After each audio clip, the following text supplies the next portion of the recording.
Floodplain rivers support some of the most complex ecosystems on Earth.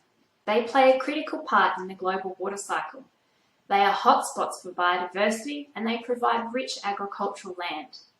Sadly, about 2/3 of rivers are controlled by dams and weirs, and this changes their natural flow patterns and it restricts movement of organisms. The majority of the world's floodplains are cut off from their partner river, disrupting the important exchange of nutrients and access to essential habitats. Our rivers and floodplains are struggling, and they need our attention. Because of their complexity and the many factors affecting them, it is a challenge to understand and manage them effectively. What drives this complexity is the interaction between water, the landscape it flows through, and the organisms that live within it. Importantly, these interactions all happen at multiple scales of space and time. To use a human analogy, the well-being of a community depends not just on its location, but also on the jobs that are available, its proximity to other communities, the economy of the broader nation. It depends on whether the region has experienced drought for the last 2 years, or if it is being affected by bushfires right now. Likewise, a floodplain community is influenced by food availability within and also inaccessible habitats nearby.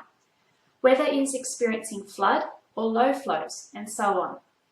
We cannot fully understand human or ecological communities if we don't understand this spatial and temporal context. My study area, the Upper Mississippi River and its extensive floodplain pictured here, is an excellent example of complexity. It has an array of different habitats that support communities, all connected by water.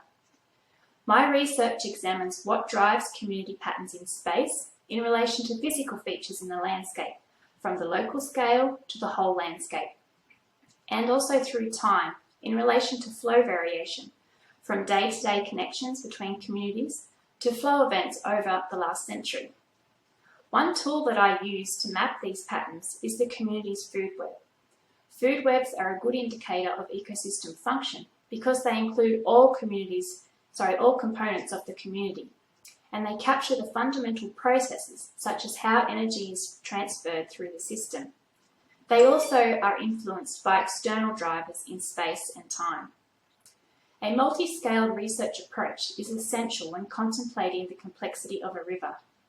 Just as we need to understand how different communities in our society function so they receive the resources they need to thrive, so too we need to understand how floodplain river communities function so we can help them to thrive as they should. Thank you.